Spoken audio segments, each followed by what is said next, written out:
Hi, തുമ്പീസ് വ്ലോഗിലെ പുതിയൊരു വീഡിയോയിലേക്ക് എല്ലാവർക്കും സ്വാഗതം. അപ്പോൾ ഇന്നത്തെ വീഡിയോ എന്താണെന്ന് അറിയണ്ടേ? നമ്മൾ 2-3 ചെടി നഴ്സറിയിൽ നിന്ന് മേടിച്ചായിരുന്നു കേട്ടോ. നല്ല ഭംഗിയുള്ള പൂവൊക്കെ ആയിരുന്നു മേടിച്ചപ്പോൾ. അപ്പോൾ ഇതിപ്പോൾ 1 മാസം കഴിഞ്ഞു മേടിച്ചിട്ട്. അതിൻ്റെ ഒരു വീഡിയോ ഞാൻ അപ്ലോഡ് ചെയ്തിട്ടുണ്ടായിരുന്നു. അപ്പോൾ ആ ചെടികളെല്ലാം വാടി തുടങ്ങി, പൂവെല്ലാം കരിഞ്ഞു പോയി തുടങ്ങി. എനിക്ക് തോന്നുന്നു അതിന് കുറച്ച് നാളും കൂടി നിൽക്കത്തുള്ളൂ. അത് കഴിയുമ്പോൾ ഇതെല്ലാം വാടി നശിച്ചു പോകുമെന്ന്.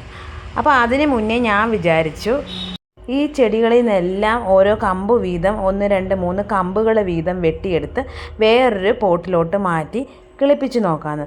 അപ്പോൾ അതിനുള്ള തയ്യാറെടുപ്പാണ് ഞാൻ ഈ ചെയ്തുകൊണ്ടിരിക്കുന്നത്. അപ്പോൾ മഞ്ഞ കളറുണ്ടായിരുന്നു, ഒരു വയലറ്റ് കളറുണ്ടായിരുന്നു, പിന്നെ ഒരു ചെങ്കല്ല് പോലൊരു കളറുണ്ടായിരുന്നു. ഈ 3 കളറായിരുന്നു നമ്മൾ അന്ന് നഴ്സറിയിൽ നിന്ന് മേടിച്ചത്. അന്ന് ആ ഒരു ചെടിക്ക് തന്നെ 150 രൂപയ്ക്കകത്തായ ചെടിയാണ് ഒരെണ്ണം.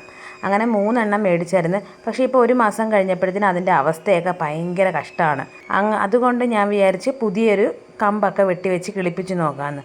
അപ്പോൾ അതിനുള്ള തയ്യാറെടുപ്പിൽ ഞാൻ എല്ലാത്തിൽ നിന്നും ഒരു 3-4 കമ്പ് വീതം വെട്ടുന്നുണ്ട്. വെട്ടിയിട്ട് വേറൊരു ചട്ടിയിൽ ആക്കി നമുക്ക് കിളിപ്പിച്ച് നോക്കാം. അപ്പോൾ ഈ ചെടി കൊണ്ടുവന്നപ്പോൾ ഉള്ള ആ ഭംഗിയും എടുപ്പും ഒന്നും ഇപ്പോൾ അതിനില്ല. അപ്പോൾ ആ ഒരു വീഡിയോ നിങ്ങൾക്ക് കാണണമെങ്കിൽ നമ്മൾ നേരത്തെ ഈ വീഡിയോ അപ്ലോഡ് ചെയ്തിട്ടുണ്ട്. ആ വീഡിയോ നിങ്ങൾ പോയി കണ്ടാൽ മതി. അത് ഞാൻ ഇതിനകത്ത് പിൻ ചെയ്തേക്കാം. ആ വീഡിയോ ഒന്ന് പോയി കണ്ടാൽ അറിയാം. ഈ ചെടിയുടെ നല്ല ഭംഗിയായിരുന്നു, നല്ല ഭംഗിയിൽ നിന്നൊരു ചെടിയായിരുന്നു ഇത്. ആ ഭംഗി കണ്ടാണ് നമ്മൾ 3 ചെടി മേടിച്ചത്. ആ ഭംഗി കണ്ടാണ് നമ്മൾ 3 ചെടി മേടിച്ചത്. പക്ഷേ കാണുന്നത്ര ഭംഗി പോലെ ഇത് നമുക്ക് വളർത്തിയെടുക്കാൻ പാടാണ്. എനിക്കറിയത്തില്ല, നമ്മളിത് വളർത്തിയപ്പോൾ അത്രയ്ക്ക് വളർന്നു വരുന്നതായിട്ട് തോന്നിയില്ല. മറ്റുള്ളവരൊക്കെ എങ്ങനെയാണ് ചെയ്യുന്നതെന്ന് എനിക്കറിയത്തില്ല. നമ്മൾ വളമൊക്കെ ഇട്ട് കൊടുത്ത് അത്യാവശ്യത്തിന് വെള്ളം ഒഴിച്ച് അധികം വെയിലും വേണ്ടെന്ന് പറഞ്ഞതിന് അങ്ങനെ വെയിൽ വേണ്ടാത്തതുകൊണ്ട് നമ്മൾ സിറ്റ് ഔട്ടിലുമാണ് ഇത് വെച്ചിരുന്നത്. പക്ഷേ അത്രത്തോളം കെയർ ചെയ്തിട്ടും ഈ ചെടി അത്രയ്ക്ക് അങ്ങോട്ട് വളർന്നതുമില്ല. ഈ ചെടി വളരാതെയും വാടിപ്പോകുന്നതും ആയ അവസ്ഥയിലോട്ട് പോയപ്പോൾ തന്നെ എനിക്കൊരു കാര്യം മനസ്സിലായി. നമ്മൾ ഈ നഴ്സറികളിൽ പോയി ഭംഗി കണ്ട് മേടിക്കുന്ന അധിക ചെടികളൊന്നും നമ്മുടെ വീട്ടിലോട്ട് കൊണ്ടുവന്ന് അതിനെ പരിപാലിച്ച് കൊണ്ടുവരുമ്പം അതത്ര അങ്ങോട്ട് വളരുന്നതല്ല, അത്ര പുഷ്ടിയോടെ ആ നഴ്സറിയിൽ നിൽക്കുന്ന അത്ര പുഷ്ടിയോടെ വളരുന്നത് അല്ല എന്നെനിക്ക് മനസ്സിലായി. അതിലും നല്ലത് നമ്മുടെ നാടൻ രീതിയിലുള്ള ചെടികളും നാടൻ റോസ അങ്ങനെയുള്ള സംഭവങ്ങളൊക്കെ ഉണ്ട്, അത് ചെടികളൊക്കെ ഉണ്ടല്ലോ. അങ്ങനെയൊക്കെയുള്ള ചെടികളൊക്കെ വെച്ച് പിടിപ്പിച്ച് കഴിഞ്ഞാൽ കുറേ കാലങ്ങൾ പെട്ടെന്ന് അത് മുളയ്ക്കുകയും കുറേ കാലം നമുക്ക് പൂവൊക്കെ തരികയും ചെയ്യും. പക്ഷേ ഈ നഴ്സറിയിൽ നിന്ന് ബഡ് ചെയ്ത് മേടിക്കുന്ന കുറേ ചെടികളൊക്കെ നമുക്കിങ്ങനെ നശിച്ചു പോകാറുണ്ട്. അത് നമ്മൾ പരിപാലിക്കുന്ന രീതി ശരിയല്ലാത്തത് കൊണ്ടാണോ അത് നമ്മുടെ വളങ്ങളൊന്നും അതിനകത്ത് പിടിക്കാത്തത് കൊണ്ടാണോ എന്തോ അറിയത്തില്ല. ചിലതൊന്നും നമുക്കങ്ങനെ പുഷ്ടിയോടുകൂടി കിട്ടാറില്ല, നല്ല ബെറ്ററായിട്ടൊന്നും കിട്ടാറില്ല. ചിലത് മാത്രമേ നമുക്ക് നല്ലതുപോലെ കിട്ടാറുള്ളൂ. എന്തായാലും ഞാൻ ഈ ചെടിയൊന്ന് കിളിപ്പിച്ച് നോക്കട്ടെ. മുള വരുന്നുണ്ടെങ്കിൽ ഞാൻ നിങ്ങളെ അടുത്ത വീഡിയോയിൽ ഇത് കാണിച്ചു തരുന്നതായിരിക്കും. അപ്പോൾ ഇതിൻ്റെ എല്ലാം ഓരോ 3-4 കമ്പുകൾ വീതം ഞാൻ വെട്ടിയെടുത്തിട്ടുണ്ട്.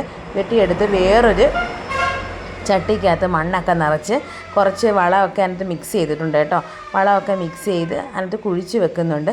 മുളച്ച് വരുമ്പോൾ ഞാൻ അടുത്ത വീഡിയോയിൽ അത് നിങ്ങളെ കാണിക്കുന്നതായിരിക്കും. ഈ പൂവിൻ്റെ പേരെന്താണെന്ന് അറിയത്തില്ല. എനിക്ക് തോന്നുന്നു ഡാലിയ എന്നങ്ങാണ്ടാണ് പേരെന്ന് തോന്നുന്നു. ചെറിയ ഡാലിയ പൂവെന്ന് അങ്ങനെ എങ്ങാണ്ടാണ് ഇതിനെ പറയുന്നത്. അപ്പോൾ എന്തായാലും നല്ല ഭംഗിയൊക്കെ ആയിരുന്നു. ഇതിൻ്റെ കൂടെ ഞാൻ ഒരു 2-3 ചട്ടി റോസ മേടിച്ചായിരുന്നു. പക്ഷേ ആ റോസകൾക്കൊന്നും ഒരു കുഴപ്പമില്ല കേട്ടോ. റോസ എല്ലാം നല്ലതുപോലെ പൂ പിടിക്കുന്നുണ്ട്, ദിവസവും പൂവും തരുന്നുണ്ടത്. നമ്മൾ വളങ്ങൾ ഇട്ട് കൊടുക്കണം. അതായത് DAP ഇട്ട് കൊടുക്കും, പിന്നെ ചാണകപ്പൊടി, അങ്ങനെയുള്ള വളങ്ങളൊക്കെ ഇതിന് ഓരോ പീരീഡ് അനുസരിച്ച് ഓരോ 2 ആഴ്ച കൂടുമ്പോൾ ഓരോരോ വളങ്ങളൊക്കെ ഇട്ട് കൊടുക്കണം. എന്നാൽ മാത്രമേ നമുക്കിത് പൂ തരുത്തതുള്ളൂ. അങ്ങനെ നഴ്സറിയിൽ നിന്ന് മേടിച്ച കുറച്ച് ചെടികളൊക്കെ എനിക്ക് നഷ്ടപ്പെട്ട് ബാക്കി കുറച്ച് ചെടികളൊക്കെ നല്ല അടിപൊളിയായിട്ട് വളരുന്നുണ്ട്. പിന്നെ നമ്മുടെ വീട്ടിലുള്ള ധാരാളം ചെടികളുടെ വീഡിയോ ഞാൻ 2-3 വീഡിയോസുകൾ ഞാൻ ഇതിനകത്ത് അപ്ലോഡ് ചെയ്തിട്ടുണ്ട്.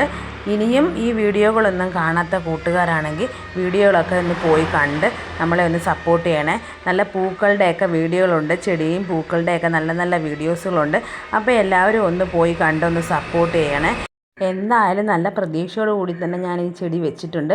കുറച്ച് വെള്ളമൊക്കെ ഒഴിച്ച് കൊടുക്കുന്നുണ്ട്. തണലത്ത് തന്നെ വെച്ച് നമുക്ക് മുളപ്പിച്ചെടുക്കാൻ നോക്കാം. അധികം വെയിലത്ത് വെച്ചാൽ ചിലപ്പോൾ മുളയ്ക്കത്തില്ല, വാടിപ്പോയാലോ കമ്പുകൾ. അതുകൊണ്ട് നമുക്ക് തണലത്ത് വെച്ച് തന്നെ ഇത് മുളപ്പിച്ചെടുക്കാൻ നോക്കാം. പിന്നെ ഈ ചെടിയെക്കുറിച്ചുള്ള കൂടുതൽ അറിവുകൾ കൂട്ടുകാർക്ക് അറിയാമെങ്കിൽ എനിക്ക് കമൻറ്റ് ചെയ്യണം കേട്ടോ. എനിക്ക് ഈ ചെടിയെക്കുറിച്ചുള്ള കൂടുതൽ അറിവുകളൊന്നുമില്ല. അപ്പോൾ പുതിയൊരു വീഡിയോയുമായി ഞാൻ വീണ്ടും വരുന്നതായിരിക്കും. ഇതുവരെയും നമ്മുടെ ചാനൽ സപ്പോർട്ട് ചെയ്യാത്ത കൂട്ടുകാരാണെങ്കിൽ ഒന്ന് സപ്പോർട്ട് ചെയ്തൊന്ന് സബ്സ്ക്രൈബ് ചെയ്യണേ. അപ്പോൾ പുതിയൊരു വീഡിയോയുമായി വീണ്ടും കാണാം. അതുവരേക്കും tata, okay, bye bye, see U.